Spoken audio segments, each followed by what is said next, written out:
What up, gang? Happy Thursday. I always hope everyone's having a good week. Week tomorrow's Friday, so let's just finish strong, get done with the week. The weekend's coming. Just keep grinding and finish out strong. I got a bit of a life update today. I'm running the Honolulu Marathon on Sunday. If I'm being honest, I'm a bit nervous. I've never ran a marathon before, but I've been training for it for like the past 6 months. I've also never been to Hawaii, so excited. I hope to see, a lot of baddies out there, you know what I mean? No, I'm just kidding, but maybe. Anyways, yeah, so super excited for that. Yeah, I guess that's my only life update. So wish me luck. Everyone send your prayers or whatever. I would really appreciate it. I'm trying to run a sub 4, so we'll see what we can do. Before I get into today's topic, I did want to mention two things. Number one, please like, comment, and subscribe. It takes 2 seconds. All you gotta do is push a button real quick. It really helps me out. I would really appreciate it. And yeah, throw a dog a bone. Do your good deed for the day. You know what I mean? Number two, I still, and I'm gonna die on this hill, I don't care. I really want you guys to keep calling in. Like seriously, I really do. Um the links in the link's not there for no reason, you know what I mean? It's in the bio. Call in. I'm gonna die on this hill. I'm gonna mention it every single episode. Just call in, please. I've always said I would like to hear it. I would love to give you guys advice, and I think the audience would like to hear your guys' stories too, or other audience members, I guess, and probably would easily relate to it. But yeah, just call in. It could be about anything. It could be about for advice, for telling a story, or just to tell a story or whatever. But any calls I'll always be putting at the end of the episode. But I'm going to be mentioning this every single episode going forward because I do really want you guys to call. And I'm guessing it will be a while, but I won't give up. Never. Today's topic, though, is the very interesting relationship between sadness and anger, which I didn't even know they had a relationship. But honestly, when I found out about it and like did more research, it really blew my mind. I was kind of shook. And this all stems from a couple things. First, I was watching the most recent Jason the Ween, the streamer. He was speaking to a therapist live. And like it wasn't a joke though. It was super serious. He actually cried during the episode. And it was really good. But something that really stuck with me that the therapist said was that most people are actually angry because deep down they're sad, or vice versa. Most people are sad because deep down they're angry. And when I heard that, for some reason, it shook me kind of like just a bunch of. I started thinking, and I was like, "Is that true?" So then I started just doing a lot of research, and it is true. And I was basically shocked to find out that sadness and anger are basically two sides of the same coin. So I wanted to talk about it because it was kind of mind blowing. But yeah, first off, I want to start with as I was doing this research, something very interesting. I'm gonna get personal as I normally do, but my relationship specifically with anger is not good. As I was growing up, my little brother had pretty bad anger problems, and so did my dad, and they would get angry a lot. And so because of that, I always told myself, you don't want to be like them. Don't ever get angry, even if I was angry. So I'd always suppress my anger. I've always have my whole life basically. And I think as I look back and reflect, and after kind of figuring this out and doing a lot of studying on this topic, I was like, wow, that makes a whole lot more sense of why I feel the way I do and the way I'm doing a lot better now, but I'd say for most of this year and for a lot, like probably the past couple years, I've been feeling sad, and I think a lot of that can stem from just have a lot of unexpressed anger. But anyways, let's just get right into it. So something interesting is, and it applied to me, most people just don't understand the relationship between anger and sadness. And this misunderstanding causes most of their emotional problems, if that makes sense. So it's interesting. And they actually, they're not, so in a technicality, anger and sadness, they are separate emotions, but they truly are opposites. In reality, they feed each other. And it's very interesting. When I read about that, I was like, I couldn't believe it because how does that make sense? Because if you think about it, the main emotions are happiness, sadness, and anger for like the main three. But they all seem separate. They all seem like they're in their own area. They have their own thing going on. But actually, interestingly enough, sadness and anger truly are intertwined, right? So let's just start talking about basically the hidden link, I'll call it. But something interesting is commonly, so not all the time, but a lot of the time, anger is actually a secondary emotion. And what I mean by that is when something bad happens, people get angry, but in reality, the true feeling they're feeling is sadness and or just like so sadness, yeah. So and being sad is really a primary emotion, and it's not just sadness. It could be like you either feel sad or you're hurt or you're scared, but that's a primary emotion. But the actual common response to that emotion is anger, which is the secondary response. It's not truly how you feel though. So let's dig a little bit deeper here, right? So, for example, repressed. So it's okay. Let's first talk about the idea of how repressed sadness becomes anger, and why? Well, people are scared of sadness, and it's understandable.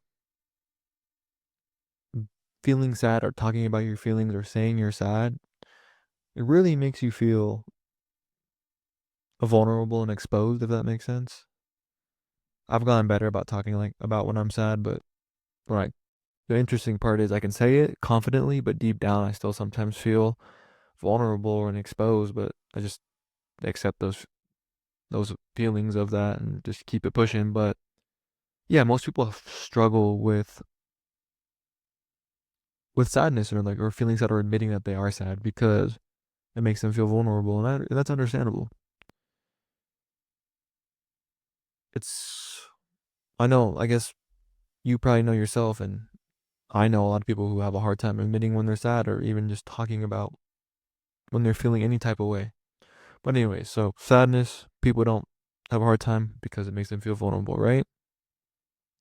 Well, interestingly enough, basically anger is the opposite, right? Anger, when you feel it, you feel it feels protective, right? You feel safe when you're and sometimes a lot of people when they feel angry, they feel powerful. I won't lie, like I said, I'm bad at expressing my anger, but when I have been angry in the past, I did feel powerful. So yeah, I understand that. So that's why if you get it right, so instead of people wanting to feel sad and feel vulnerable, they have a secondary response that makes them feel powerful, makes them feel protected. You know what I mean? So, but really, right, I think the why people don't like to feel sad or say they're sad or admit that they're sad because sadness, there's a connotation or an idea, there's not in our generation, this is in society that sadness equals weakness, and that's not true. And so when people feel sad, they feel exposed, right? If they admit that they're sad, they feel exposed because they think that they're admitting that they're weak, which is just not the case. But so now, but what happens when you just hold in all this sadness and it becomes anger, right? Well, you start having explosive reactions. you start feeling irritable. But most importantly, you feel a lot of internal pressure. It just starts building up, building up, building up. You're like a ticking time bomb ready to explode. And something interesting is, and I truly do believe this, that most people that we know that are angry people, they're just carrying a lot of unprocessed grief and sadness, and it's just causing a lot of internal pressure, and that's why they're so irritable all the time. My best, I guess, metaphor and example would be the armor is anger, and what the armor is protecting is sadness. Does that make sense? But yeah, when people just have a lot of unexpressed sadness, it starts to become anger.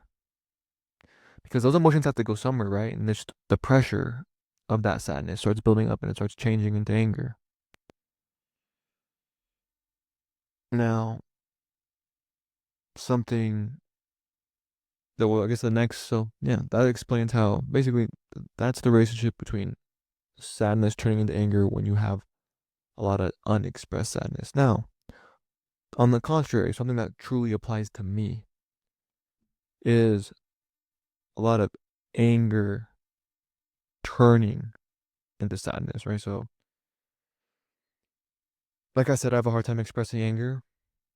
And when you don't express anger, it turns inward.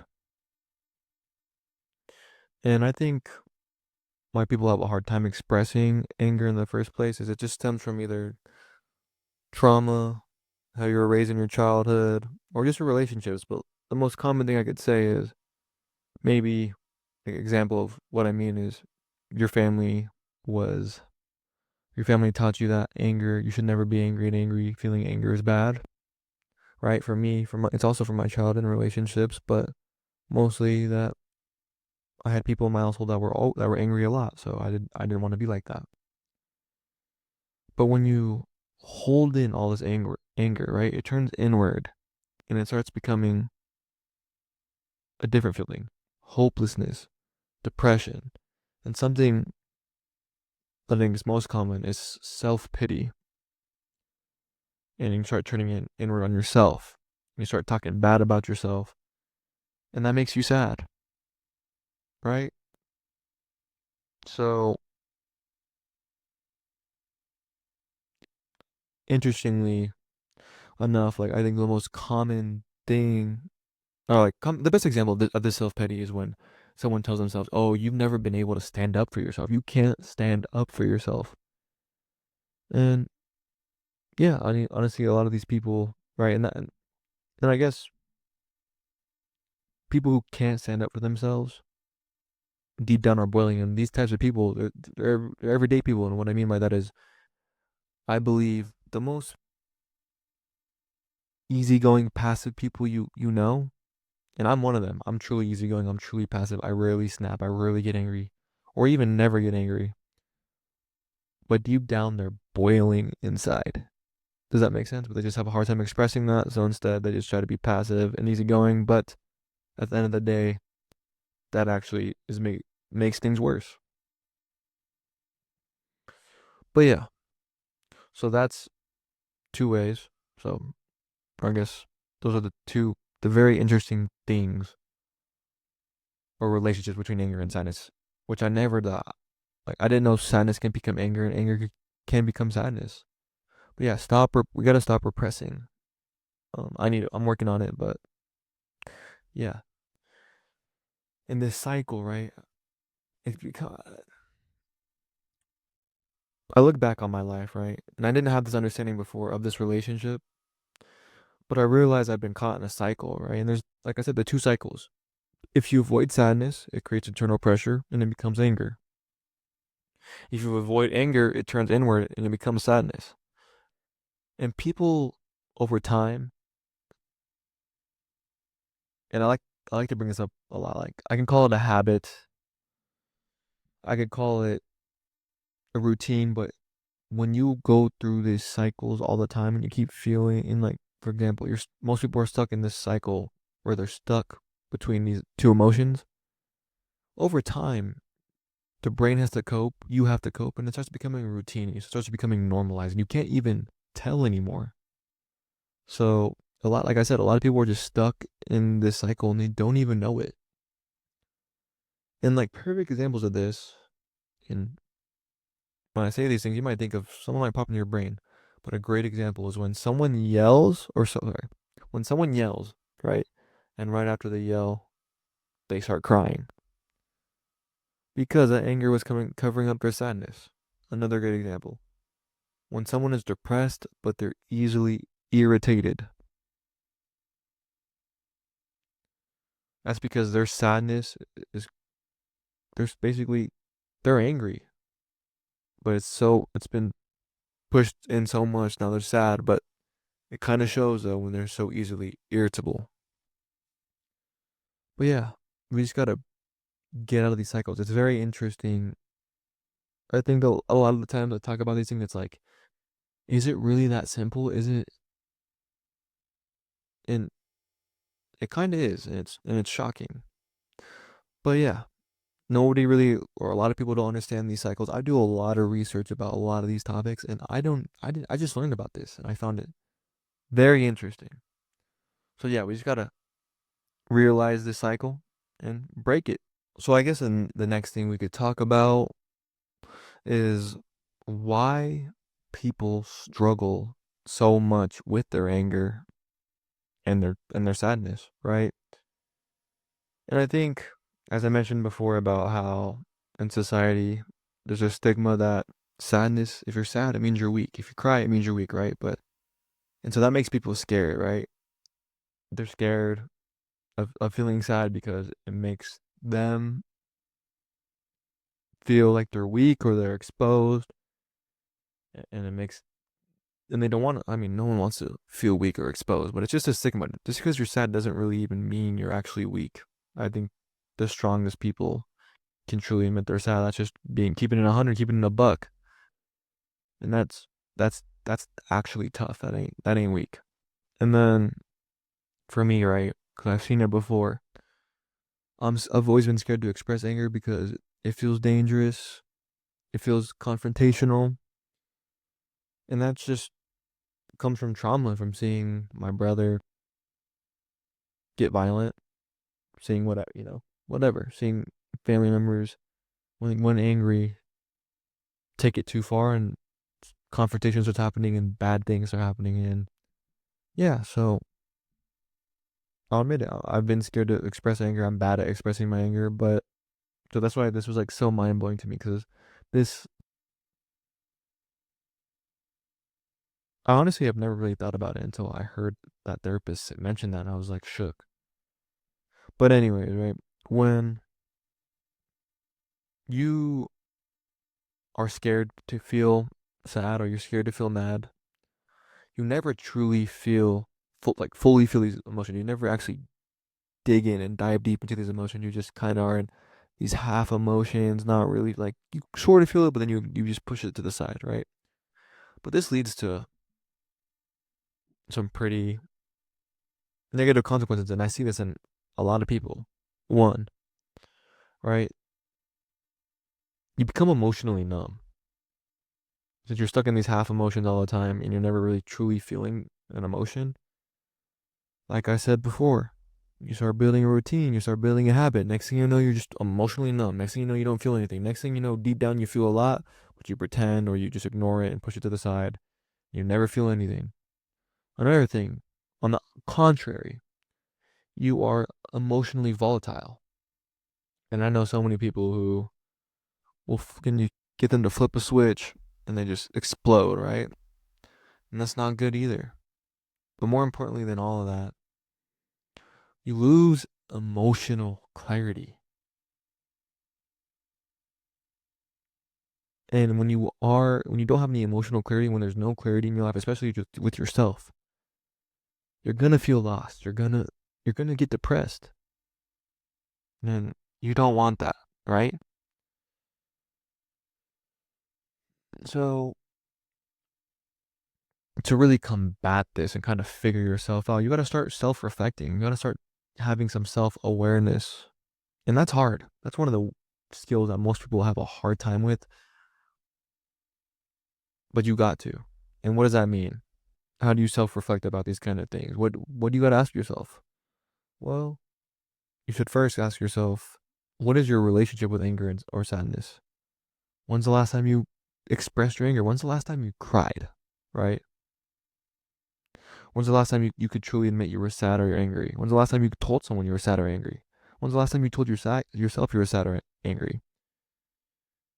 And like, not just, don't think about the past year. Obviously, you want to think about your past, but think about your whole life. What has your relationship been with sadness and anger? And it's gonna take a lot of thought. This ain't gonna happen in an instant, but you just gotta reflect, and you'll grow so much from it. And like I said, like you're not gonna just be like, oh, I right away. You're gonna have to take. It's gonna take weeks, months, days, whatever. But just think about it. But more importantly, so after you think about it, you kind of figure it out. The actual main solution to all this is we as humans, as people, we just need to express how we feel more, right? And we don't. For example, I mean, cry. Just cry, man. It's not weak to cry. One of my favorite sayings is only grown men cry, and that's true. Because if you aren't emotionally in tune with yourself, you're still an immature little boy. That's just a fact, or girl, right? And the funny thing is, people think crying is soft. No, it's literally a natural reaction to how you feel. It's just natural, and what it does is it relieves an extreme amount of emotional pressure. So that's what you gotta do. Cry a little bit. That's like one of the best solutions possible. Just let it out. Let it go. No one. I'm not saying go cry in front of your friends or family. Just do it by yourself. No one even has to know. But just let it happen. Feel it.